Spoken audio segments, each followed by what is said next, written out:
अस्सलाम वालेकुम। कैसे हैं आप लोग सब? मैं उम्मीद करती हूँ आप लोग सब ठीक ठाक होंगे, खैर खैरियत से होंगे और मज़े में होंगे। और मेरी ये दुआ है कि आप लोग जहाँ भी रहें खुश रहें। अल्लाह ताला आप सबको अपने हिफ्ज़-ओ-मान में रखे। ये मैं आटा डाल रही थी तो ज़ारा ने कहा मम्मा मैंने डालना है, तो मैंने कहा चलो थोड़ी थोड़ी आपको भी प्रैक्टिस हो जाए। अच्छा, तो मेरी एक सिस्टर ने पूछा था कि आप कौन सा योगर्ट इस्तेमाल करती हैं, तो मैं बताती भी चलूँ कि ये मैं कोप से लेती हूँ। ये वाला मैं योगर्ट इस्तेमाल करती हूँ। ये बहुत मज़े का है, बिल्कुल ऐसे लगता है घर का बना हुआ है, या बिल्कुल बहुत टेस्ट इसका, बहुत ज़्यादा अच्छा टेस्ट है। और मैं यही ही इस्तेमाल करती हूँ। मैं सब चीज़ें लिडल से लाती हूँ, लेकिन दही जो है मैं ये कोप से ही लेके आती हूँ। तो जी आज मैं बना रही हूँ कड़ी। और कड़ी के साथ कड़ी पकोड़े, ज़ाहिर बात है पकोड़े के बगैर तो कड़ी बिल्कुल नामुकम्मल है।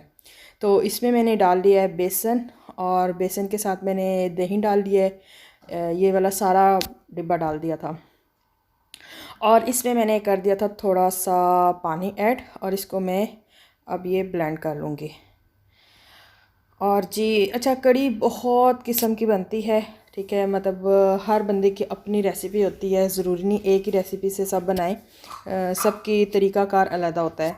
तो ये मैंने देखा था, ये भी मैंने यूट्यूब पे ही देखा था किसी सिस्टर को बनाते हुए। तो मैंने कहा कि क्यों ना मैं आज ऐसे ट्राई करूँ। वैसे मैं मसाले के ऊपर ही डालती होती हूँ। हर बंदे का अपना तरीक़ाकार है बनाने का, और बहुत सारी रेसिपीज़ हैं बनाने के लिए कड़ी भी। तो मुझे ये अच्छी लगी, तो मैंने कहा चले ये मैं बना भी लूँ और आप लोग के साथ शेयर भी कर। इसको मैं अब देचकी में डालूँगी जो मैंने मिक्सचर बनाया था, और इसको मैं हल्का हल्का हिलाती रहूँगी। और ये अभी बहुत गाढ़ा है, इसमें मैं अब थोड़ा सा ना पानी ऐड करूँगी। इसके बाद मैं इसको ना मुसलसल हिलाती रहूँगी, तब तक हिलाती रहूँगी जब तक जो ये मैंने मिक्सचर बनाया है ये उबॉयल ना हो जाए। ऐसे उबॉयल करना है जैसे दूध उबॉयल हो जाता है, इसी तरह उबॉयल करना है। और इसमें अब मैं थोड़े थोड़े मसाले ऐड कर दूँगी। ये लाल मिर्च डालूँगी, हल्दी डालूँगी इसमें थोड़ी सी, और इसमें मैं नमक डाल दूँगी। बस ये 3 चीज़ डाल के और इसको मुसलसल मैं पकाती रहूँगी जब तक ये इसमें उबाला एक ना आ जाए, ठीक है। जब इसको उबाला आएगा तो मैं इसकी फ्लेम जो है वो लो कर दूँगी, फिर ये लो पे इसको बनाऊँगी। तो दरअसल मैं ऐसे बनाती नहीं हूँ, ठीक है। मैं बनाती थी ऐसे कि तड़का बना के उसके ऊपर डाल देती, लेकिन ये मैंने एक देखी थी रेसिपी, तो मैंने कहा क्यों ना मैं इसको भी ट्राई करूँ। तो इसी के बीच में मैंने ये कटा हुआ प्याज और लहसुन, ठीक है, इसी तरह, तो ये इसके बीच में मैं ये ऐड कर दूँगी। और ये बहुत मज़े की बनती है, मैंने खाई है और बहुत ही इसका टेस्ट अच्छा था। और जब ये मैं लो फ्लेम पे करूँगी, देखें ये जैसे अब इसमें ये बॉयल हो रहा है, ठीक है। मैंने अब इसकी फ़्लेम बिल्कुल लो कर दी है, और जब लो करूँगी तो वो ऑलरेडी प्याज वगैरह बीच में उसके गल जाएगा और बहुत अच्छा टेस्ट आता है। और यहाँ पर बनाने वाली हूँ मैं पकोड़े। बेसन ले लिया था और सारे मसाले डाल लूँगी। और ये मैंने अनारदाना डाला था, साबुत अनार डाला था, कलवंजी भी डाल ली थी। आजकल जैसे आपको पता है वायरस के मसले में थोड़ी कलवंजी किसी ना किसी चीज़ में मैं ऐड कर ही देती हूँ। ये सूखा धनिया था जो मैंने पीस लिया था, दर पीसा था। और इसके अलावा मैंने पहले सोचा कि वो डाल दूँ प्याज और आलू, लेकिन मैंने कहा नहीं, पहले मैं इसका मिक्सचर बना लूँ और इसके बाद ही मैं ये प्याज और टमाटर जो कटे हुए थे पकौड़ों के लिए उसके बाद ही डालूँगी। तो ये मैंने बाद में डाले। और इसके अलावा मेरे पास सब्ज़ मिर्चें थी, वो भी मैंने डाल ली थी इसके बीच में। और धनिया पुदीना नहीं था, वो मैं नहीं डाल सकी। अगर वो डालूँ तो और ज़्यादा अच्छा टेस्ट आता है, लेकिन मेरे पास वो नहीं थे। तो इसको मैं अच्छे से मिक्स कर लूँगी। और मिक्स करने के बाद मैंने फ्लेम के ऊपर रख लिया था ऑयल, और फ्राई पैन में डाल दिया था, और वो ऑलरेडी गर्म हो चुका था। और अब इसके मैं बना लूँगी पकोड़े। और ये पकोड़े जो हैं मैं अच्छा साथ साथ कड़ी में नहीं डालती, ज़्यादातर लोग कड़ी में डालते हैं। मेरा ये होता है कि जब हम लोग खाते हैं तो तब साथ पकोड़े बना के रख देते हैं, जब जब कड़ी खाते तब तब साथ डाल के खाते हैं हम लोग पकोड़े। तो लेकिन मैं वैसे भी कभी ट्राई करूँगी पकोड़े कड़ी में डाल दूँ। तो ये मैंने पकोड़े फ्राई कर लिए थे फ्राई पैन में, और इसके बाद मेरी एक अच्छी सी कड़ी तैयार हो जाएगी। जैसा कि मैंने आपको पिछले व्लॉग में बताया था कि मेरी एक बहुत अच्छी सिस्टर हैं, वो हमेशा अपने व्लॉग में बोलती हैं खुशियाँ बांटो, खुशियाँ लो और खुशियाँ दो। ठीक है। उनका व्लॉग मैं सिर्फ इस लाइन की वजह से हमेशा देखती हूँ, क्योंकि मुझे ये लाइन बहुत अच्छी लगती है। और सीरियसली कि अगर आप किसी के व्लॉग से कोई बात सीख लेते हैं ना, तो मकसद पूरा हो जाता है। मकसद ये नहीं है व्यूज़ बढ़ा लो, सब्सक्राइबर बढ़ा लो, ज़रूरी नहीं है। ऐसा भी काम करें कि जिससे कोई बंदा बदल भी जाए किसी के देखने से, आपकी अच्छी बात करने से। तो मैं सच्ची में उनका ये जब देखती हूँ, कोई भी वीडियो व्लॉग देखती हूँ, तो जब उनका ये बोलना होता है ना, तो मैं ये कोशिश करती हूँ कि मैं भी वही काम करूँ। तो शायद बहुत सारी सिस्टर उनकी देखती होंगी, और मैं भी यही कहना चाहती हूँ कि छोटी सी ज़िंदगी है, खुशियाँ बांटो, खुशियाँ लो और खुशियाँ दो। ये नहीं ये क्या कर गया, वो क्या क्या कर गया, हम क्या कर रहे हैं। तो ये छोटी सी ज़िंदगी है, प्यार मोहब्बत से गुजार दो, और जब तक किसी बात का क्लियर ना हो जाए किसी पे मत इल्ज़ाम लगाओ। अच्छा जी, इसके बाद मैंने ये तड़का बना रही थी जो मैंने कड़ी पे लगाना था। मैंने लहसुन कूट लिया था और ऑयल में मैंने डाल दिया था। इसके अलावा मैंने ये कश्मीरी मिर्च है, ये मैंने डाली है, और इसमें मैंने ज़ीरा डाल लिया था थोड़ा सा। ज़ीरे की खुशबू बहुत अच्छी आती है जब वो तड़के में डले।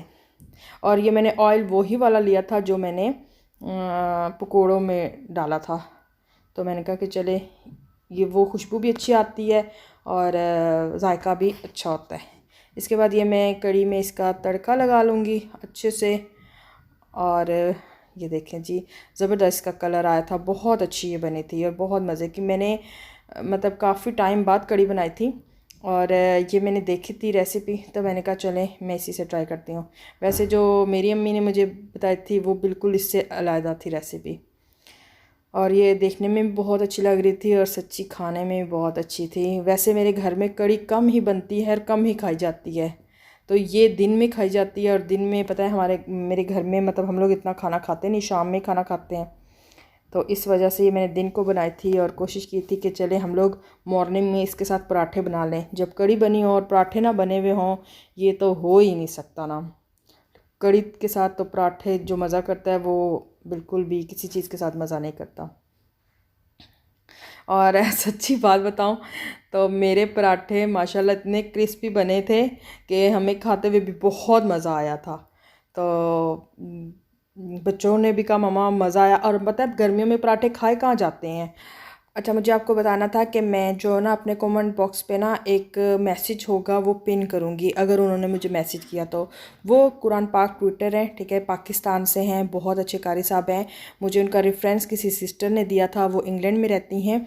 और इसके अलावा एक और भी बहुत अच्छी कारियाँ हैं, वो फ़ीमेल्स औरतों को पढ़ाने वाली हैं। अगर कोई इंटरेस्टेड हुआ तो उन दोनों के नंबर्स मैं अपने कमेंट सेक्शंस में दे दूँगी। और प्लीज़ अगर किसी को ज़रूरत है तो वो लाजमी उन्हीं से कांटेक्ट कर लें। मैं या अपने इंस्टाग्राम पे भी डाल दूँगी, तो आप प्लीज़ उनको ज़रूर कांटेक्ट करें अगर किसी को ज़रूरत है तो। और जी, ये था शाम का टाइम और बहुत गर्मी हो रही थी, तो बच्चों ने कहा कि क्यों ना आज आइसक्रीम खाने के लिए जाएं। और ये हमारे घर के पुराना वाला घर था जहाँ हम लोग अभी शिफ्ट हुए, उससे पहले वाले घर में जब रहते थे तो हमारे घर के बिल्कुल सामने जिलात एरिया था। तो तब तो बच्चे ख़ुद भी जाके खाते थे, अब तो स्पेशली जाना पड़ता है वहाँ पर। तो इनको पसंद भी वहीं की थी, तो बच्चों ने कहा कि आज हम लोग चलेंगे वहाँ पर जिलातो खाने के लिए। तो कमरान जब हम लोगों ने खाना खा लिया तो फिर हम बच्चों को वहाँ ले गए। और जी, यहाँ पर बहुत अच्छे केक भी पड़े हुए थे और पेस्ट्रीज़ भी थी और जलातो वगैरह भी थी और ड्रिंक्स वगैरह पड़ी हुई थी। और लोग बाहर आके बैठते थे, बैठने की बाहर जगह बनी हुई थी, लोग शाम में आके बैठते हैं। और ये देखे जी, इन लोगों ने ये हमें हाथ में नहीं दी थी, इन लोगों ने यहाँ पर रख दी थी और यहाँ से हम लोग अपनी अपनी आइसक्रीम उठा रहे थे। आइसक्रीम उठाने के बाद हम लोग सब बाहर निकल गए, क्योंकि हम लोग निकले तो और बंदों ने भी अंदर आना था।